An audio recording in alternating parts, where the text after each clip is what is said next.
Welcome back, everyone. I'm Cas and I am joined, as usual, by my partner in crime, Bennett Tomlin. How are you, buddy?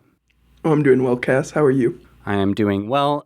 Today, we're talking about, a simple but complex topic, DRW and Cumberland Global. These are the companies that provide liquidity to the cryptocurrency ecosystem. I want to preface all of this by saying that Bennett and I are not lawyers. We are not financial advisors. We aren't hedge fund managers or venture capitalists. We are talking about a company that we do not do business with and that we can only reference in the frame of what is publicly known. Now, I think it's important for us to share that more than ignore it. I think that this is something that isn't widely spoken about. So I just want us to talk about it. There's no presupposition to this. We're not trying to do a gotcha. But I want us to try to talk about this in the clearest way possible.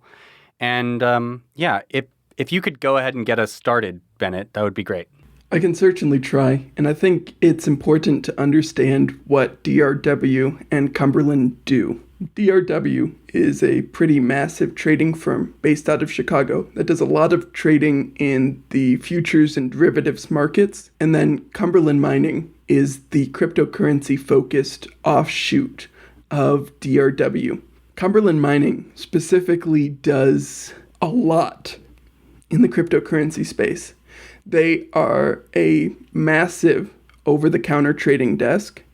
They are frequently a liquidity provider on various exchanges. They are deeply involved in DeFi.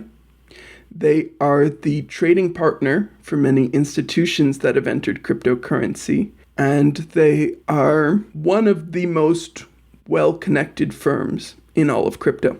That doesn't get into even the background of how DRW began, when it began, and how it started. DRW is the initials of the founder, Don R. Wilson. DRW was started in 1992. And yeah, like you said, they are a major player in the futures and derivatives markets. They can move markets with the amount of liquidity they provide. And certainly, as we now know publicly, widely, Cumberland, the subsidiary, the cryptocurrency branch of DRW, is arguably the number one liquidity provider in all of cryptocurrency. I think it's interesting, and I don't know if you have something to say about this or not, but I think it's interesting that while this was widely known by people within the industry, most retail traders and people that I've spoken to have never heard of Cumberland or DRW. I'm of two minds about it.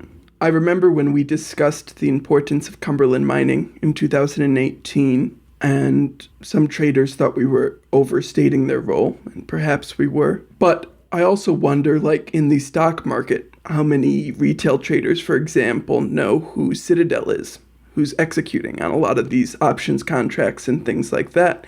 I think often the large firms that have these very influential and well-connected roles in these markets are not necessarily super well known to the retail end trader, but are likely well known to the people who are interacting more deeply with that kind of plumbing. It does sometimes seem as though Cumberland Mining in specific prefers to keep a muted and low profile. And you're right insofar as I think this is common with private companies, right?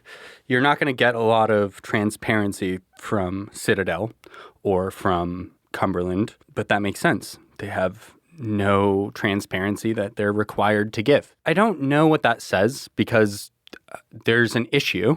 Maybe there isn't an issue, and maybe most people are fine with it. But to me, there's an issue when the number one liquidity providers, whether it's in the S&P 500 or in cryptocurrencies, are required to provide zero transparency. And the only people they're reporting to are the people they're filing SARs with or whatever. It's just, there's no accountability.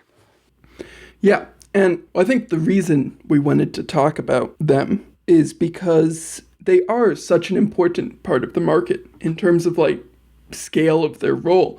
And because they are unknown, we thought this was a good opportunity to perhaps introduce people to them. And I mean, they are, as you mentioned, possibly one of the largest liquidity providers in all of cryptocurrency.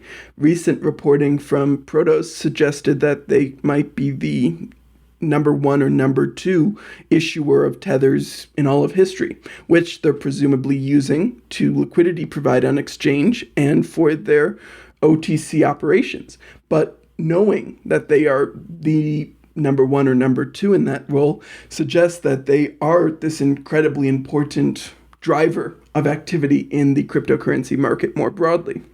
And this actually gets into another topic that you and I discussed before, which is at some level. So I think a good example here is people wondered how so much Tether ended up on Binance, but Binance wasn't a number one issuer of Tethers. I think what you need to do at that point is look at a company like Cumberland, right? They are market making and they are providing liquidity at exchanges like Binance. Yeah, and I think this is actually an important thing for us to pause on for a second, is that I think for years this misconception has kind of persisted about Tether, and I'm sure at times we've even been wrong about this, that the exchanges are the ones purchasing the Tethers.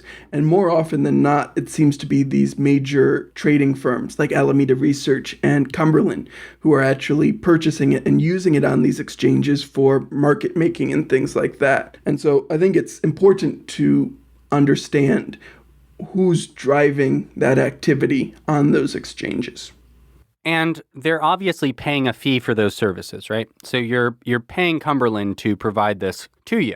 While CZ and Binance may be crypto rich, I think it's fair to say that they're realistically kind of fiat poor, right? These are not people who have billions of dollars in fiat sitting in bank accounts around the world. They're people who have acquired a lot of Bitcoin, Ethereum, whatever, through transaction fees and other, maybe your exchange going down at the right times. But anyway, they've acquired a lot of crypto. But crypto doesn't necessarily pay the bills. And so you have to ask yourself, how are they paying DRW and Cumberland? Because odds are they're not simply giving them billions of dollars, USD, to buy those tethers. So even if Cumberland or DRW were able to have that money, they're not getting cash to give to Tether. What are they getting paid in, do you think? Speculation here. That was going to be the first phrase I said, is we're crossing into the realm of speculation here. The first one is it's possible we are underestimating how much liquid USD these exchanges have. The other simple explanation for me would be that they are being paid in the exchange's equity or debt. They're gaining some kind of controlling interest or claim against the exchange itself. For some of these exchanges, that might actually not be in the form of equity or debt, but in a form of the exchange token. So for example, for Binance, it could be paid in BNB, in Binance coin. And for Cumberland, who is this major and well-connected OTC player, that's not a super big deal for them. It seems reasonable they'd be able to liquidate that reasonably easily. Or it's just possible they're being paid in the much more liquid cryptos that they're probably collecting the fees in. So Bitcoin or Ether, right? And again, for a firm like Cumberland, that's again a thing they could reasonably easy convert to dollars. The most potentially problematic of those explanations to me would be if Cumberland was getting equity in a lot of these exchanges they're market making for, just because that amplifies the potential influence they have over the industry, right? If Cumberland is not just providing the liquidity on a huge number of these exchanges, but also has an ownership stake in many of these exchanges. And then they also are going out and doing VC investing in a bunch of the companies that are coming up in the space and getting equity stakes in those. And then also running a DeFi incubator where they're investing in a whole bunch of DeFi token sales. You can see how being in that central point in the industry, being connected to all these, can allow their influence to compound as they gain stakes in more and more of the entities in the crypto space. And this is something that we love to point to, which are systemic risks. So at the same time that you're talking about compounding influence in the space, it's also creating a larger and larger systemic risk if this is what is happening. And that's a huge if. It could very well be not at all what is happening. But if that is what is happening, yeah, it does create a systemic risk. It definitely does, right? Well, and I think it's important to draw a quick line here on what we know is happening for sure and what we're speculating is happening. Like, we know for sure that Cumberland Mining is actively VC investing. They were VC investors in Simplex, a payment processor. They were VC investors in the Vega protocol, which is a DeFi derivatives platform. And then they are partners in the Chicago DeFi Alliance and the Chicago DeFi Alliance Accelerator. And all of the DeFi protocols that go through the accelerator, they end up getting a portion of the tokens from that protocol just as part of that. So that's what we know they're doing for sure. The part we are unsure about is if they ever get paid in equity or something like that for providing liquidity. Right. And it's important to point that out. Well, and I think the reason, just before we move on, the reason it's important to point out is even if they're not getting equity in the exchanges, this is still an incredibly influential company. They're the trading partner for the Goldman Sachs Bitcoin derivatives, for the Bank of America Bitcoin futures. And then doing all this VC investing and liquidity providing, they have a role in trading so many of the markets around the world in crypto. Which is actually funny to point out and think about when we reflect on their history, because their history has been the most important moment in their history, essentially, was their lawsuit with the CFTC, brought against them by the CFTC, Commodity Futures Trading Commission. So what was so special about that lawsuit, Cas?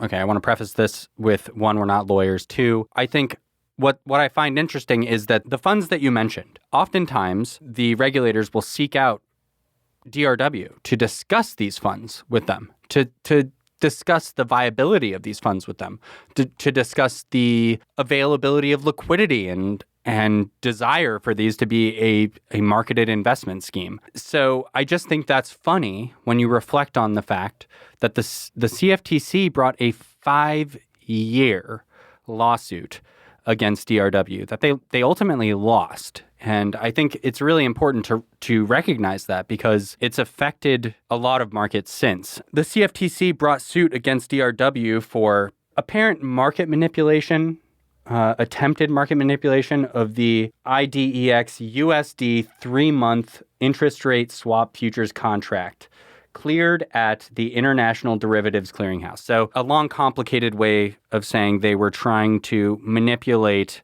a futures derivative market was the argument by the CFTC. Ultimately, they were declared innocent, but it wasn't because they weren't doing that. It was because what they were doing wasn't illegal. It's not that it wasn't ugly. It's not that it wasn't gross. And it's not that it wasn't something that people should be incredibly wary of. It's just that it wasn't illegal. Arguably, because we haven't really seen any action nearing that since, arguably, the Dodd-Frank Act may have altered the way companies could be prosecuted for stuff like this. But we've seen no enforcement to suggest that. So that could very well be totally false. But I think part of why we see DRW and Cumberland so involved in cryptocurrency markets is because of an edge. You know, things that pleb traders in the space just are not cognizant of yet, but also illiquidity.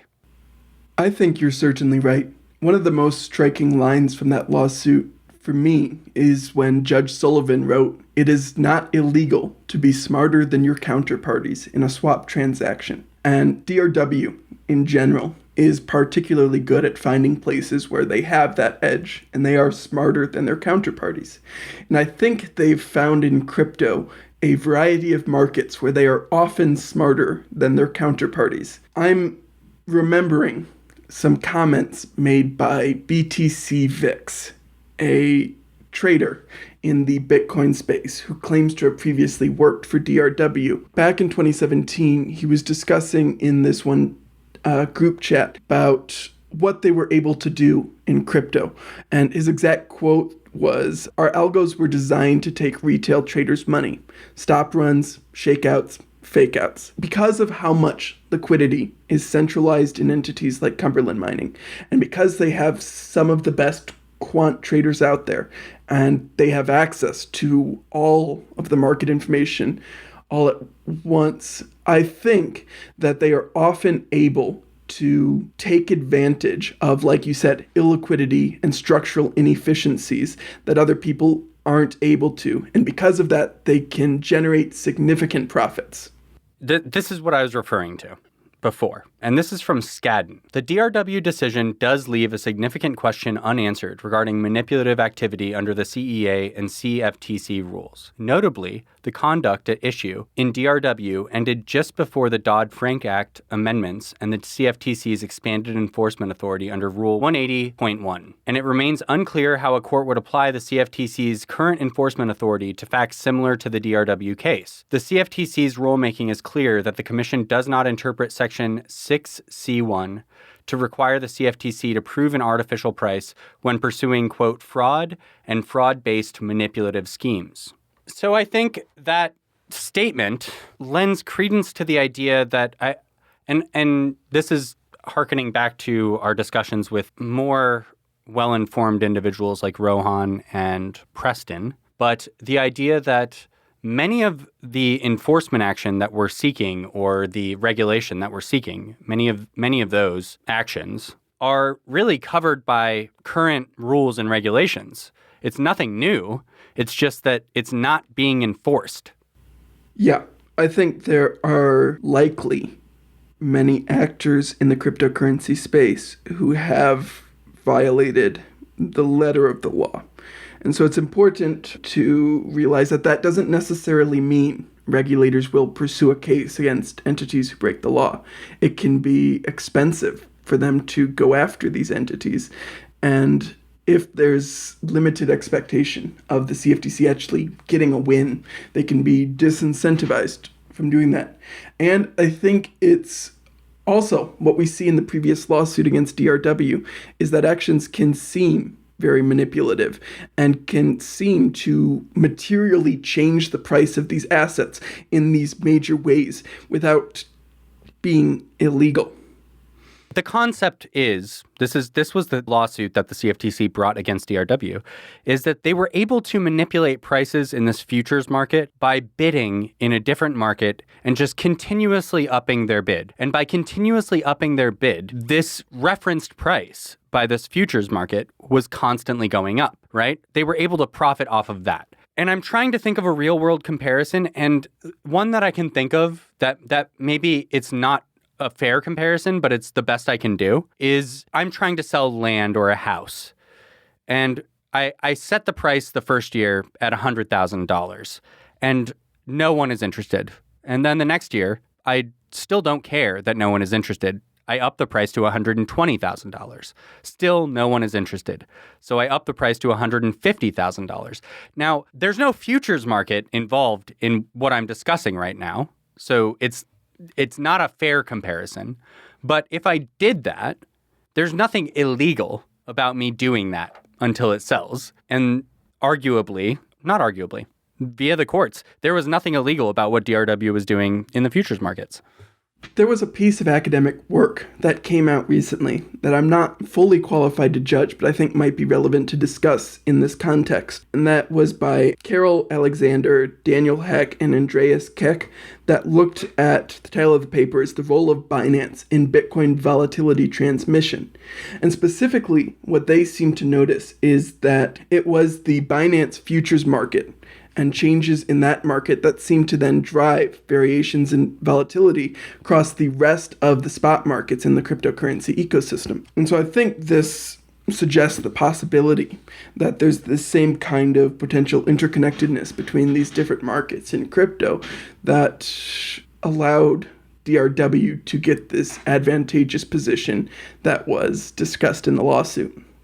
I want to reiterate two things. One, you and I, we're not trading $100 million crypto accounts. So we're not calling DRW Cumberland regularly to ask about liquidity and ask about maker prices and taker prices. We're not doing that. But I also want to reiterate that what we do know is that there likely the number one or number two Tether issuer, and therefore the number one liquidity provider in all of cryptocurrency.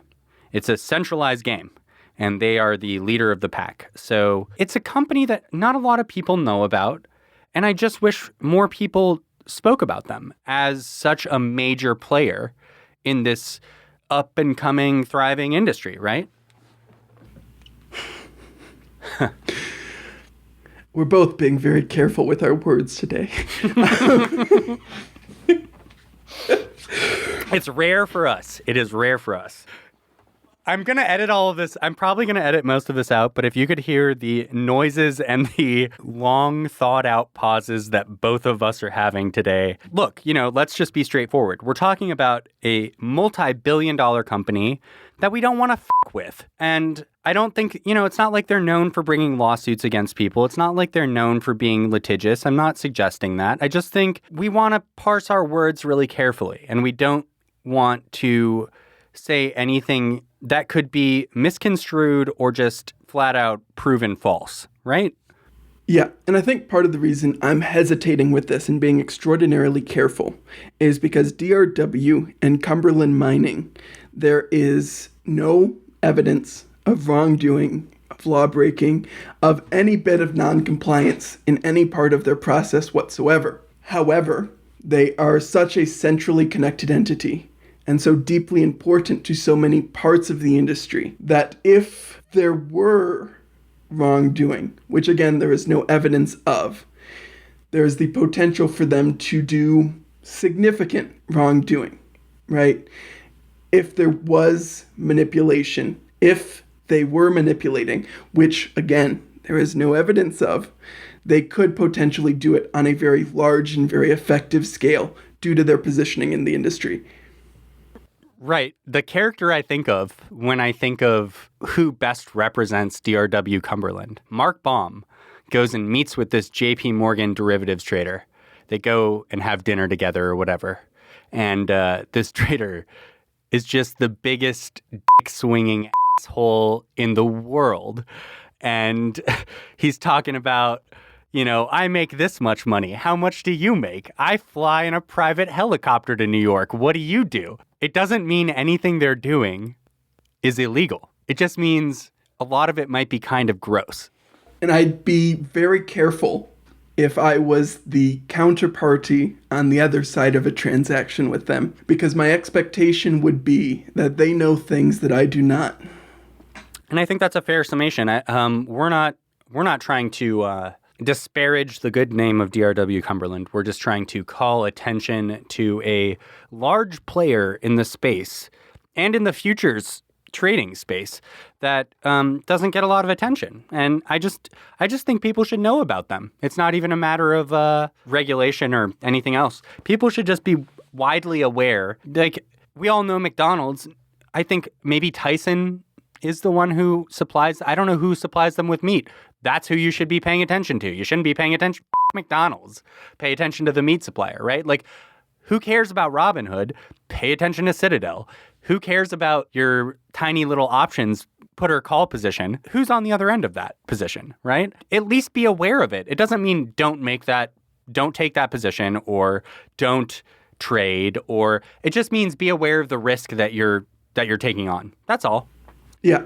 And like, for me, part of the thing that makes Cumberland Mining interesting, and it's part of the same thing that makes similar entities like Alameda Research interesting, is how many different functions they fulfill. They're market makers, they're OTC desks, they're prop desks, they're quant traders, they're high-frequency traders, they are venture capital investors, they are startup incubators, they are creating the codes of conducts for the cryptocurrency ecosystem more broadly. They're buying the Silk Road Bitcoins at auction. They're the trading partner for these major institutions. They're mining cryptocurrencies. That's how they got the name mining, is because they mine Zcash. To be fair, they're no longer called Cumberland Mining. Remember that. It is Cumberland Global now. So they go through name changes. They go through there's a lot going on. We know 0.25% of that. I just want people to be aware of these companies. It's important. Like you said, they're involved in everything, in every aspect from ground floor to the highest peak of Mount Everest in crypto. They are involved, and people should know that. There are waves of retail that not only do they never get this involved and never know about this, but every few years there's new people getting involved, right? Every few years there's new people being introduced to all of this. Our memories in crypto are that of a fruit fly. It might be totally obvious to you and your friends who have been in the space since 2012, 2013, 2014. It isn't obvious to everyone, and people should know. So that's going to do it. Any DRW Cumberland fans out there, give us a thumbs up and a subscribe. Tune in next week when we discuss, I don't know, who the knows, but yeah, it won't be something like DRW. Something will be far more open to discuss. We're making this up as we go along, people. Tune in next week. Thanks, guys.